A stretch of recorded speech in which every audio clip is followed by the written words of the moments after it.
everybody. Welcome to Scott Fox After 9.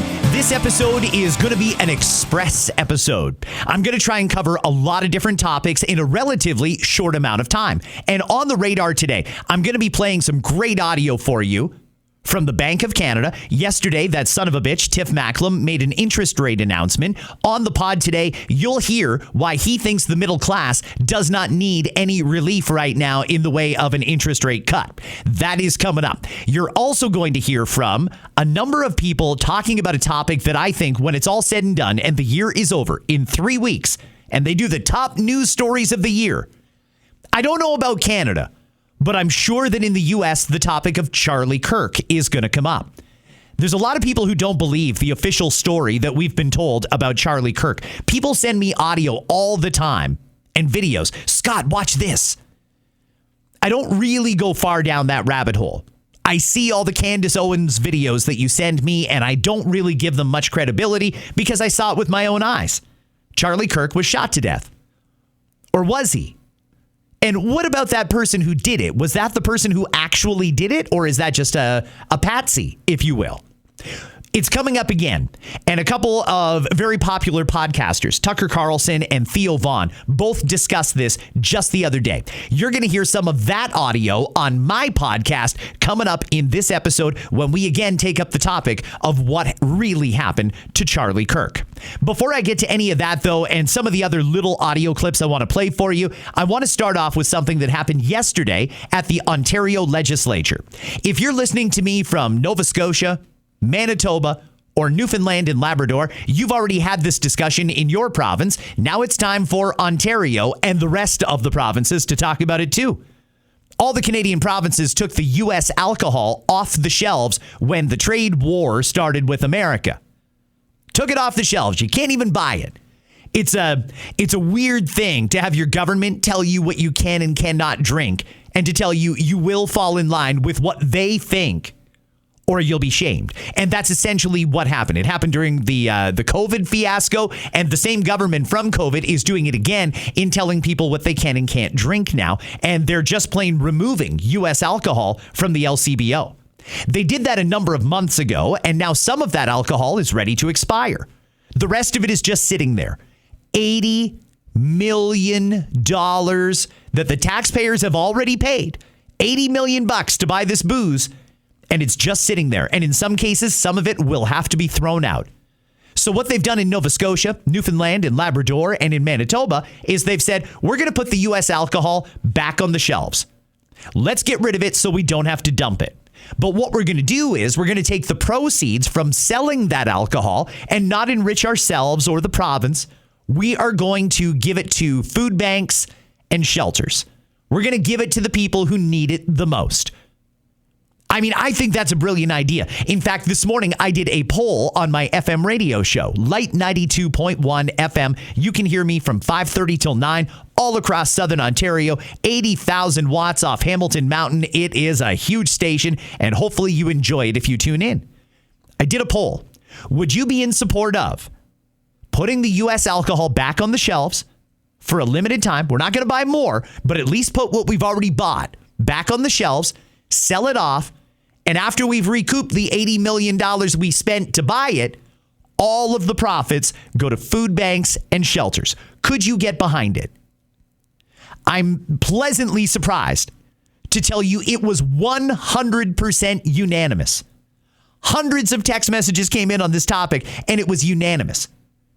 Every single person listening to my unscientific study says, yeah, that's a no-brainer. In fact, a lot of people actually use the term, that's a no-brainer.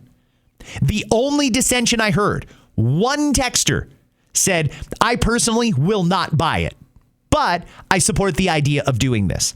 It makes a lot of sense.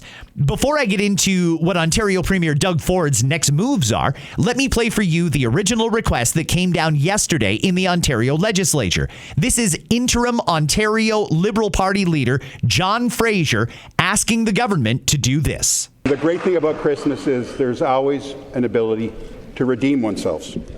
So, Speaker, we all agreed when we pulled American liquor off the shelves.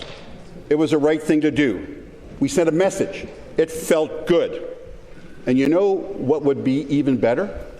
is to do some good at home with that action, not just let this liquor collect dust in a warehouse. So what I'm calling on the Premier to do today, asking the Premier, all of us, can we sell that American liquor, use the profit, and give it to Ontario's food banks? Have it do some good. There are more people than ever are going to visit food banks in Ontario this year. It's going to be really tough. It would help a lot of people. So will the Premier instruct the LCBO to sell that surplus liquor that we have collecting dust and use that money, the profits, to give to Ontario food banks? Hear, hear. Seems like an appropriate place to throw in a hear, hear. I think that that's a fantastic proposal. It's certainly not original. Other provinces have done that. But regardless, I think that's a good idea for us to get rid of that U.S. alcohol that's just sitting in storage, help out people who need it, and recoup the $80 million before we end up down another $80 million because of the trade war that we are not even close to winning right now. By the way, he suggested the money should go to food banks. Let me give you the latest statistics. This is from the Hunger Count 2025 Food Banks Canada report. The food banks across Canada are currently experiencing 2.2 million visits per month. 711,000 children per month. A 99% increase in visits since 2019, and 34% of visitors are new Canadians at food banks. They need the help. I've interviewed people from the food bank. I can't tell you how many times over my career. I've volunteered at the food bank, and one of the things that they are exceptional at, one of the things government could learn a lot from the food banks on, is how to stretch a dollar. You go to the food bank, you donate $10, and they can feed multiple families for that $10 donation. They're very, very good at stretching the dollar. If we gave them millions of dollars, think of how much good they could do with that money. It just makes sense. It makes no sense that we don't fund food banks now. But since we don't, here's an opportunity to generate revenue and support the food banks. Is Ontario Premier Doug Ford going to do it? Or, as a matter of pride and principle, is he going to continue with his Trump derangement syndrome and say, no, nothing American? It doesn't sound like he's all that interested. Listen to this. Well, I'd have to talk with the LCBO and see what they have to think. Would you like that idea, though? Again, I'll talk to the LCBO and I'll be able to get back to you. Do you know how much alcohol is in storage, American alcohol? Right off the top of my head, I don't. But it sends a clear message that, until Donald Trump gets back and starts signing deals, stops going after our manufacturing, going after our companies, going after our communities and families, we need to hit back at that guy. Simple. Well, it's actually the Ontario government that's wasting a ton of our money. I mean, that ad campaign that actually got talks canceled indefinitely. Now $80 million worth of U.S. booze that if Doug doesn't do this, we're going to have to throw it out unless cooler heads prevail and he just puts it back voluntarily. I don't think he's going to do that, and I think you heard why. Doug Ford has got a massive hard-on for Donald Trump. Doesn't like him, hates him. There's probably other adjectives I could use, but I'll leave it at that. Doug Ford does not like Donald Trump. And I don't think anything's going to change his mind at this point, including a deal being done with the Americans. Doug would much rather go and have dinner with Prince Harry at Nobu, hang out with Chrystia Freeland and Dominic LeBlanc at his house and discuss stuff without the media around. That seems to be Doug's MO lately. He's not interested in anything American. But here's the problem. It's a very compelling argument. The people agree that we should do this. The benefit of this is going to be huge for people who are food insecure. But it's going to be embarrassing for the Premier. The guy who took the alcohol off the shelves. The guy who treats the liquor store like he personally owns it. The guy who swore he'd protect Ontario, even though we're not even talking to the Americans right now. The guy who said he would protect Ontario, even though all those interprovincial trade barriers still exist, and you still can't buy BC wine in Ontario, by the way. Despite all of the things that we were told would be done, not being done, and a ton of money being wasted, if Doug Ford were to put that alcohol back on the shelves, that would seem like he backed down, wouldn't it? It would seem like he caved, and he doesn't want to do that. Doug Ford does not want to turn on the news, and you know it's coming because it happened in Nova Scotia, Newfoundland and Labrador, and Manitoba. One day, if Doug allows this, he's going to turn on the news and he's going to see hundreds and hundreds and hundreds of people lined up at the LCBO to buy American products. What's going to happen here? Is pride going to win and we throw out $80 million worth of booze? Or will common sense prevail? A no-brainer, as so many people said to me today. Is it a no-brainer that we just go ahead and do this and sell the alcohol, and after we've recouped what we paid to get it here to Ontario, then the rest gets distributed to food banks?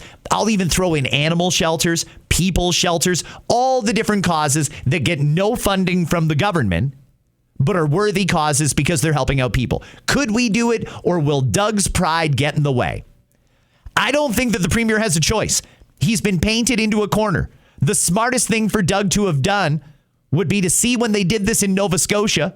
It was another conservative premier out there that did it, Tim Houston. Doug right then and there should have said, okay, you know what? We're going to do this. Instead, he ignored it. Now the Liberals have picked up the idea. And now here's me sitting here on the podcast as a conservative commentator saying, great idea, Liberals. Very good, Liberals.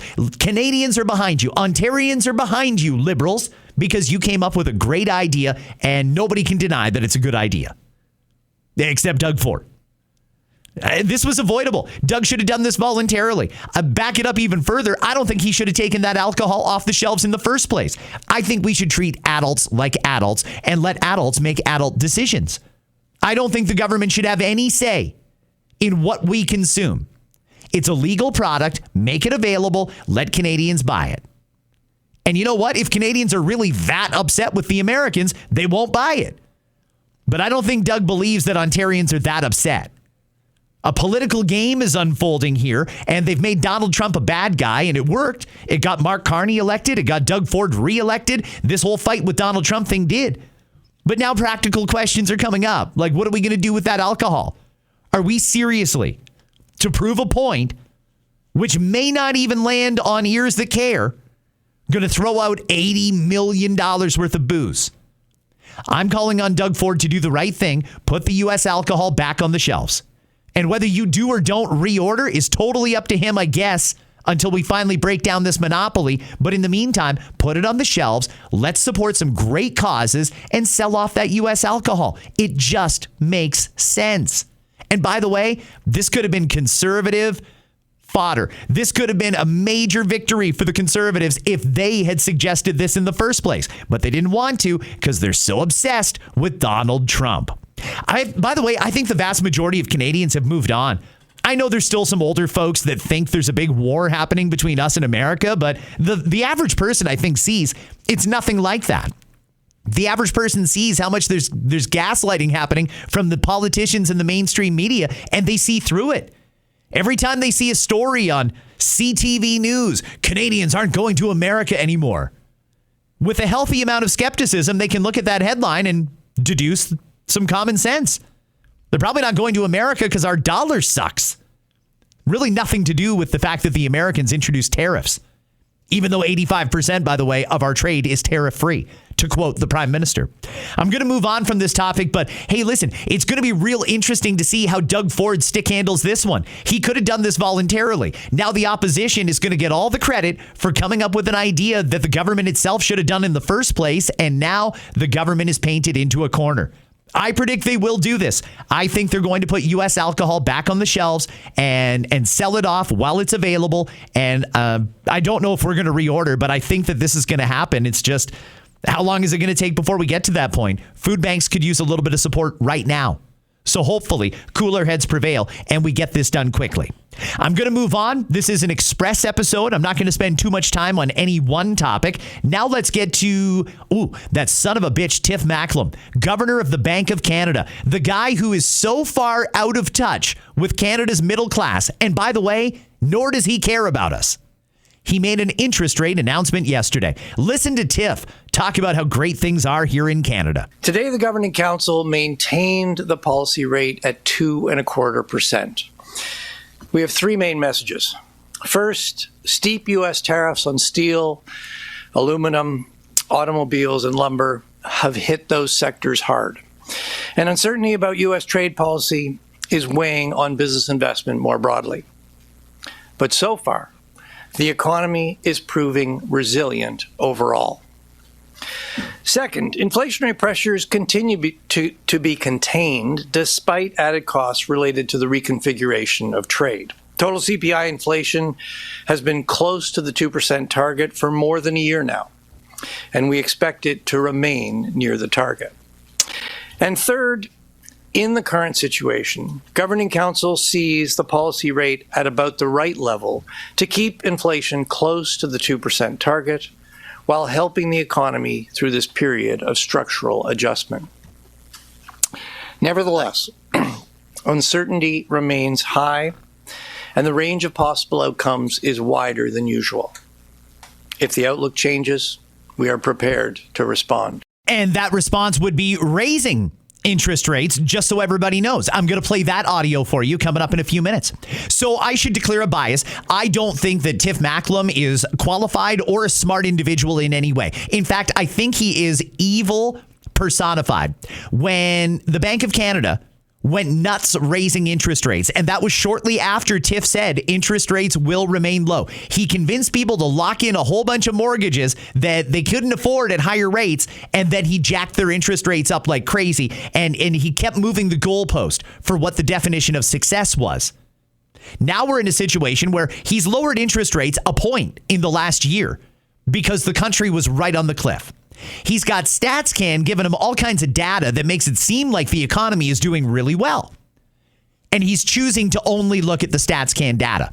He's cherry picking the information he's going to use. Part of the reason I think he's a son of a bitch is because he truly does not care about middle class people like you and I. Tiff Macklem's entire goal in raising these interest rates was to take all of the extra money that you had and that I had and that your parents had and everybody else had, take all of the extra money out of the economy so that people couldn't buy things because that would lead to higher inflation. And he says, hey, listen, I only need to care about inflation. That's my one and only job. Well, he gets paid a hell of a lot of money to do that, and he is doing a hell of a job for his banker buddies. I mean, in the latest quarter, Canada's big banks made $16 billion in profit. Tiff is working hard for them. But how much longer can the Bank of Canada ignore the fact that the middle class is strapped, we are broke, and we are unhappy? Because he's just going to keep taking money out of your pockets with these elevated interest rates. They don't need to be this high. They never used to be this high. And even when we had 1% interest rates, inflation was still under control.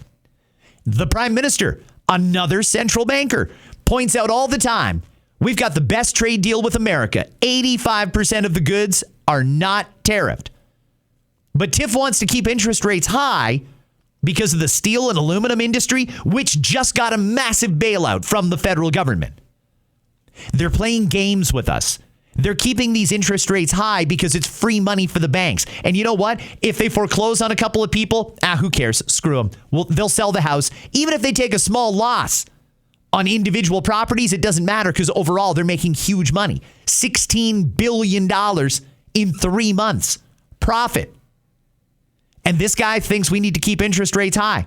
This guy's happy with the status quo. You heard Tiff himself say it right back at the beginning of the clip. The economy is proving to be more resilient than we thought. What universe is he living in? Has he walked down Main Street and looked around at what's going on? The economy is not resilient. People are broke.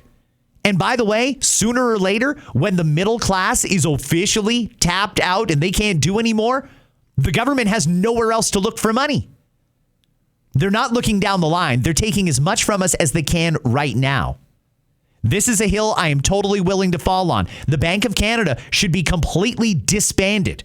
Get rid of them. Get rid of this prick right here, Tiff Macklem. Get rid of all of them because they don't care about Canadians. They don't care about taxpayers. They have no obligation to us. They're only there to make the government and bankers money. And they're flat out stealing it from us. These interest rates are crazy. If you used to have a $2,000 a month mortgage payment, you've probably got a $3,500 mortgage payment now, somewhere between $3,000 and $3,500. That's just free money for the bank.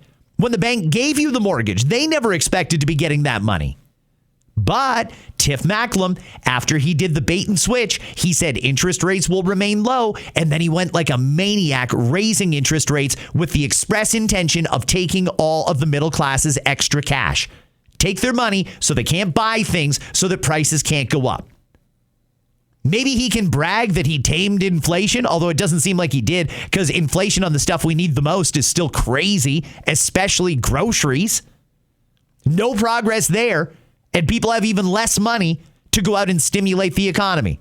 Job well done, you dippish. Tiff Macklem is pure incompetence. He should be fired. And I personally, just me, think there should be some serious, thorough investigations.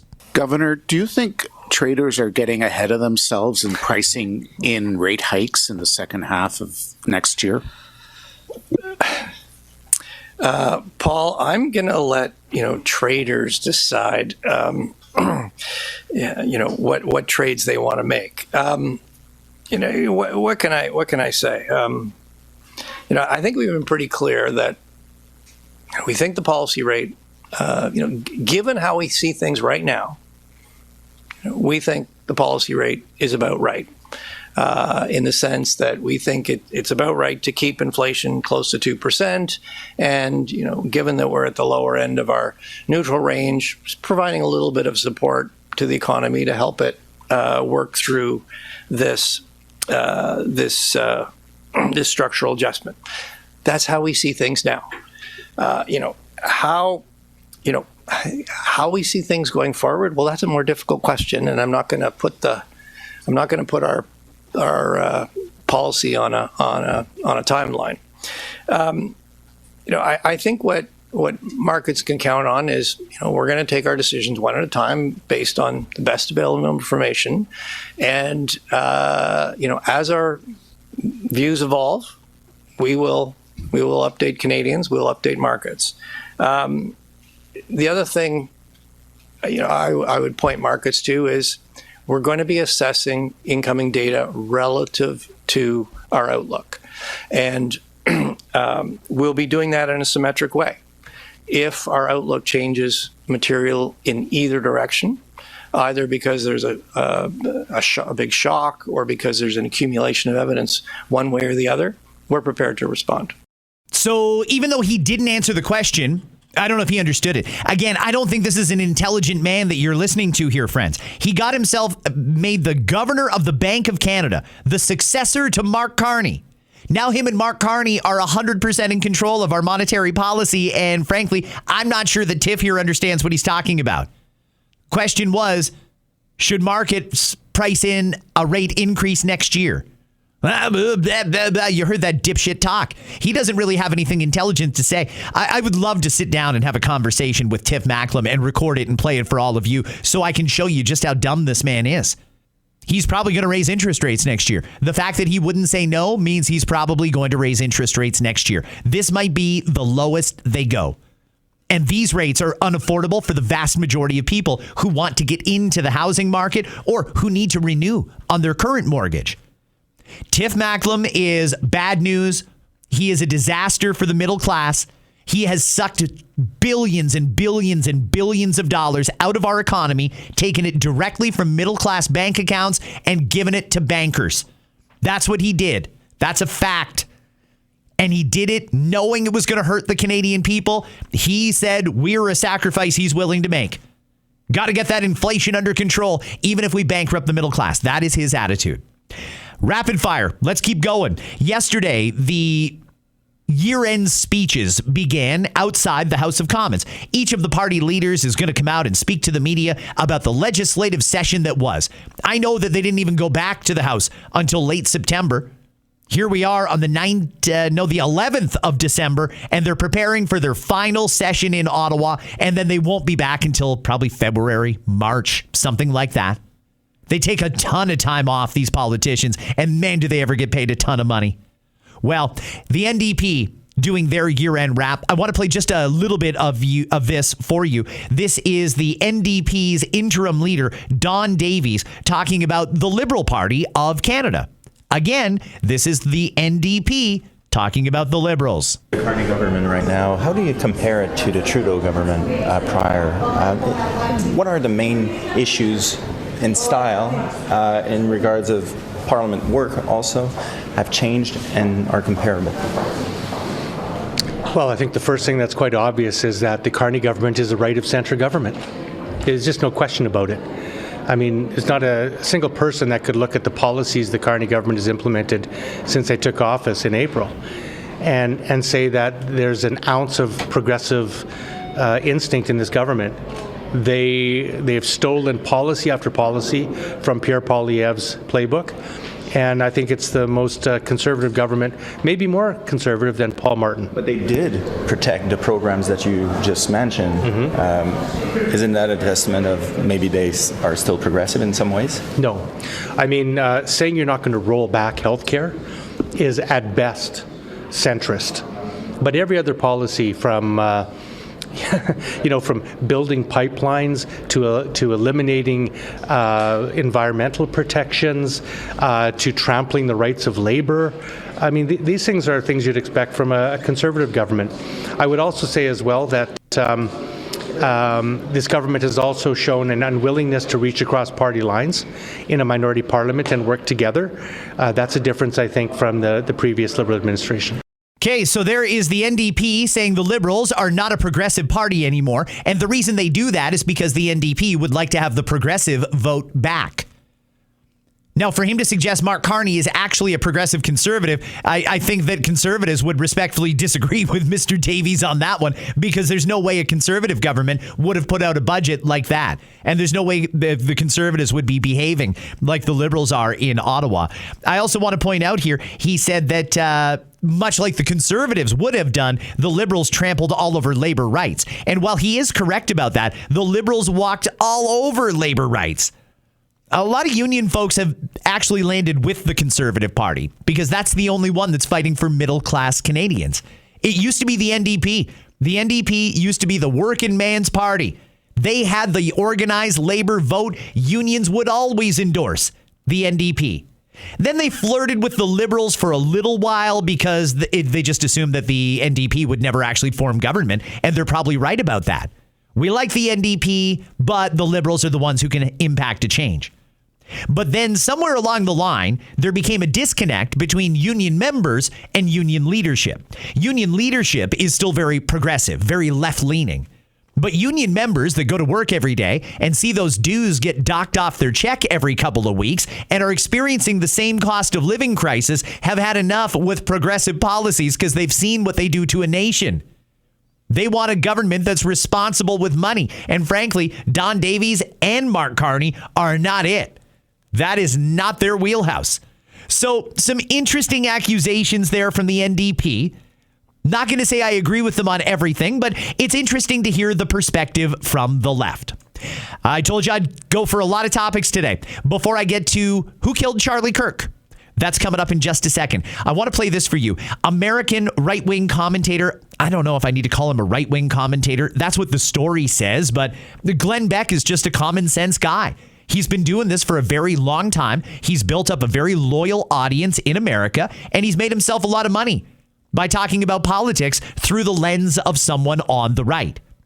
Glenn Beck, an American, has stepped up to try and save the life of a Canadian who cannot get a surgery that she needs. And since she can't get the surgery, they offered her MAID, medical assistance in dying. MAID. We still have that here in Canada. Some people like it very much. Other people feel like that is something that gets abused. MAID offered as an alternative to waiting for surgery. You know, when we created MAID, it was supposed to be for people who had exhausted all other options.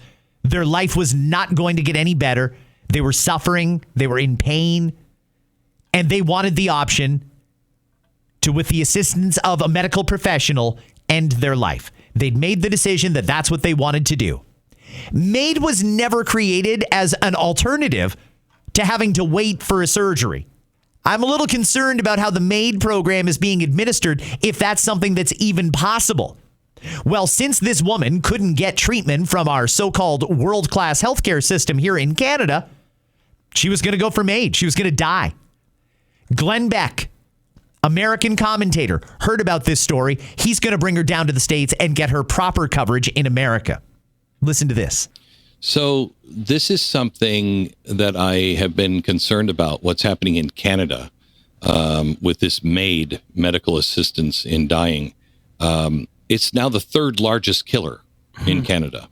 Third. And they're looking to expand it. This is going to happen in the United States and all around the world if we don't wake up to it. We must stand for life. And so yesterday, one of my producers, Stu, said, Glenn, did you hear the story? He told me the story, and he told it to me on the air, and I'm like, that can't stand. That's ridiculous. And it just kind of came out of me that I'll pay for it. So let's get her here. I wasn't really thinking that one through. I don't know what that's going to cost, but it is.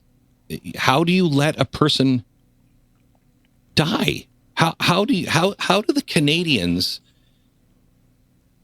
How are they viewing this? How are they not standing up themselves and saying that's unacceptable? She doesn't have to die. I mean, the way you explained it. Let me give you a little bit more. So she doesn't have a doctor. She lives in Saskatchewan. She doesn't have a doctor in Saskatchewan that can treat it and can do the surgery. Okay, right. So she can just go to someplace else, some other province. No, she can't. Because their healthcare system is province by province. And so if she wants to go to another province, she has to get an endocrinologist to say, yes, she needs this surgery. She needs to go over here. All of the endocrinologists in Saskatchewan, no one's taking any new patients. She's not asking to be a new patient. She needs a recommendation. Nope, can't do it. Canadian healthcare cannot do it. So she can't get anybody help. So she can't go across into another province to get a doctor. She can't just go anywhere. Even if they had the money, she can't do it. So the Canadian healthcare system said, well, I mean, maybe something will pop up, but let's pencil you in for January 7th to give you medical assisted suicide. And she's so broken and beaten, and her family is so broken and beaten, and she's in so much pain because she's been dealing with this forever, that she's like, okay, no, that's not an option. That's not an option, especially if we can help. Thank you, Glenn Beck.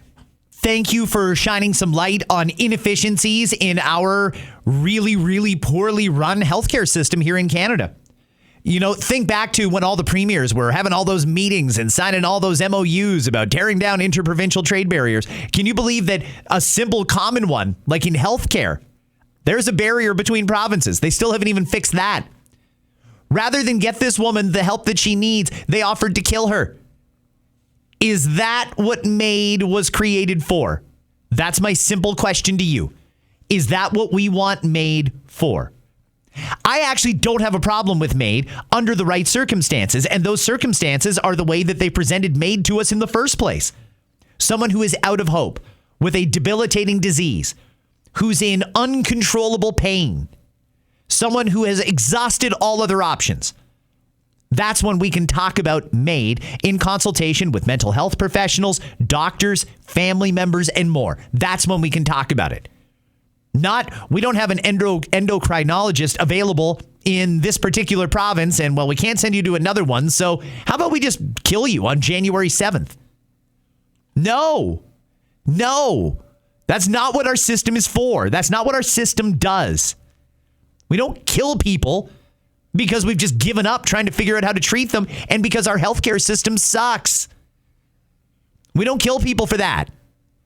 That's wrong. Thank you, Glenn Beck, for stepping up and offering to help this woman, but that just makes me wonder how many more people are out there in the same boat. Third leading cause of death in Canada is MAID. Think about that. Scary stuff. Let's move on to another topic. We have year-end stuff coming up. I'm sure that when it's all said and done, the death of Charlie Kirk is going to be one of the top 10 news stories in America. I was real affected by it. I mean, if you want to go back and listen to the episode the day after Charlie Kirk got shot, that was one of the episodes that I hear about the most. It's my most popular episode in America from this year, and just an absolute astounding amount of downloads because it was raw, it was emotional, and I said what was on my mind after they killed Charlie Kirk. Well, since then, a number of people have flagged some inconsistencies when it comes to the death of Charlie Kirk, and frankly, it's getting impossible for me to ignore those. I'd like to believe the official story. Kid went crazy, didn't like Charlie Kirk, took him out with a rifle. But is there more to it than that? A really good conversation was just had. It was on Theo Vaughn's podcast, and it was between him and Tucker Carlson. Tucker Carlson is no longer believing the story from the U.S. government. Let me play just a little bit of this exchange for you. Then I'm going to play some solo Tucker. Listen to this. Who was Charlie Kirk? Yep. Oh, yep. really? Oh, yeah. Oh, I didn't know that. And I love his wife and know his wife well. And so I feel emotional about it. So, I just haven't wanted everything to do with it. But I will say a couple of things. I don't understand the official story at all. Of his assassination? I don't understand it. And I want to make sure that there is a truly rigorous and honest federal investigation of it. And I'm definitely concerned about that. A. B, I think that I don't know many of the details, but I know that recently Candace said that Egyptian registered aircraft were following Erica Kirk, Charlie's widow, around for a number of years in different places in the world. That's one of the weirdest things I've ever heard, and I just want to say that is factually true. That's true. So that's like the one data point that I happen to know is true. What does that mean? I have literally no idea. I can't even guess, but that's very, very strange. And what is Egyptian? It could mean aircrafts from Egypt. Who knows? I think that they were registered in Egypt. Got it. And but that fact is true. So and it also her claim that there were kind of a disproportionately large number of foreign registered cell phones at the event.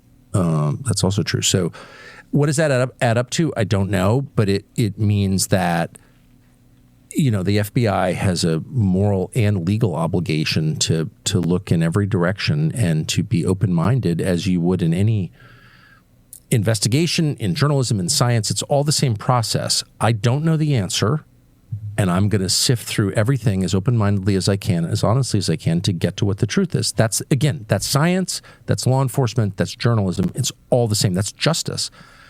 And I just want to make sure that is happening, and I just don't have a ton of confidence in the FBI or the men who run it. Okay, I'm going to leave Tucker Carlson there on the Theo Vaughn podcast, and now I'm going to go to a video that Tucker Carlson shot.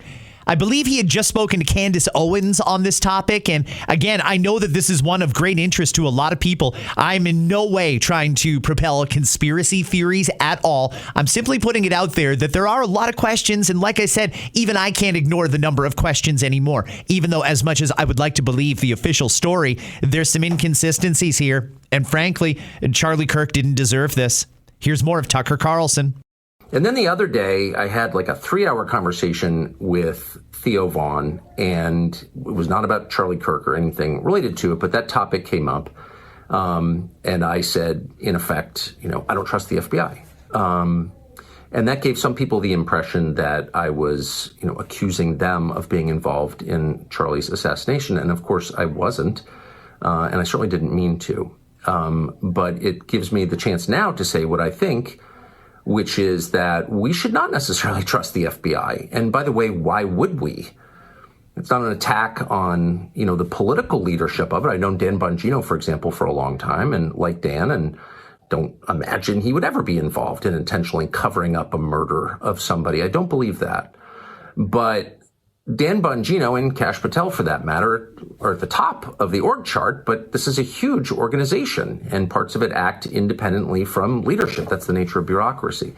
So saying, well, I like Dan Bongino and don't think he would do something wrong on purpose, which is how I feel, doesn't mean that I trust the FBI or have to trust the FBI. And again, why would I? If there's one lesson of the last election, the 2024 election, it's that a lot of our biggest systems, our biggest institutions have rot in them, and that needs to be reformed. And as if we needed more proof of it, we'd learned what a lot of us suspected for years, that January 6th was in effect a setup, and the FBI was key to that setup. And it's still not clear that everyone involved in that setup at the FBI has been fired or punished for that. So no person, no American is under some moral obligation to believe everything the government tells you, particularly institutions or agencies that have a long documented, factually documented track record of committing crimes, participating illegally in our political system, for example, as the FBI has done, manufacturing crimes, setting people up, distorting justice. That's the opposite of their job, of course, which is to get to justice through facts and then to tell the rest of us how they arrived at this conclusion, to prove to the rest of us that the right people are being punished. Okay, there is Tucker Carlson saying something that I don't think is bad advice. Just because it comes from the government or just because the RCMP says it doesn't mean we can't question it. And it doesn't mean it's unpatriotic to question it. If they come to us and say X, Y, and Z, it's perfectly reasonable to ask for evidence, to ask for proof. We don't need necessarily to trust every single word that we're told from our leaders because they lie to us regularly. They're constantly gaslighting us because they want us to go along with whatever it is they want to do. Asking questions is not unpatriotic. It's your duty as a citizen, one that I take very seriously. Now let's get to the part where he talks about the death of Charlie Kirk. This is about a minute and a half long. We are potentially letting our largest federal law enforcement agency off the hook. It is the job of the FBI to find out what happened and to tell the rest of us, not hide behind, well, it's national security, confidential sources. No, tell us what happened. Show us what happened. Convince us what happened. That's your job. And we shouldn't accept anything less. And by the way, when we do accept something less, then, new explanations fill the vacuum left by the FBI, which we pay to explain to us what happened. And so I'm going to really do my best not to talk about things I don't understand, state things as though I know them when I don't know them. I'm going to do my best to stay out of it because I love Charlie and I want justice to be done in this case. But the rest of us should remain skeptical. We have a duty to remain skeptical, and we should not be ashamed of our skepticism. Thanks. Oh, look at that. He actually said a lot of the same things that I was thinking. Okay, great. Yeah. I want to know what happened to Charlie Kirk. I want to know what happened to someone who had a bright future ahead of them, someone who had such incredible success talking to young people. I'd like to know what happened to Charlie Kirk. Tell me the truth and prove it to me. Prove it. Because right now, if you listen to the Candace Owens podcast, if you read some of the stuff that's online, a lot of it would be classified as a conspiracy theory, and I have no reason to think that it's not yet, but there's some pretty suspicious stuff that happened there, and frankly, I'd like a little more info about it. It's now incumbent upon the FBI to come out and prove to the people why the version of the story that they told us is true. Show us the receipts. People are entitled to know what happened here. One of their political icons, Charlie Kirk, was assassinated in cold blood in front of hundreds of people. And they want to say it's open and shut. It was just one guy with one rifle, made a hell of a shot, and that's tragedy. That's it. Is there more? Because it kind of seems like there's a little bit more to it. Friends, I'm going to wrap it up there. We're going to end it on Charlie Kirk here today. If you want to hear that episode the day after Charlie Kirk died, the one that I referenced earlier, you go back and listen to it. I believe it was September the 11th or September the 12th that I talked about that. It was a whole episode dedicated to that. It was very raw. It was very emotional. I have listened to it twice since I recorded it, but I didn't even get through it the second time because it's not a side of myself that I'm comfortable listening to, but I certainly appreciate all the kind words that I've had about that episode. Tomorrow is Listener DMs for a Friday. What's on your mind? What do you want to talk about? What issue needs a little more discussion? You can slide into my DMs at Scott Fox on air. And tomorrow, myself and the great Anna Almeida will sift through whatever comes in today. Friends, enjoy your day. If you are listening in Southern Ontario and various other places of the country, it is friggin' cold outside. Way colder than a normal December. Bundle up, take care, and meet me right back here tomorrow at this time for another episode of Scott Fox After 9. Today, I will leave you with the sounds of Pat, James, and the whole truth. Hey now.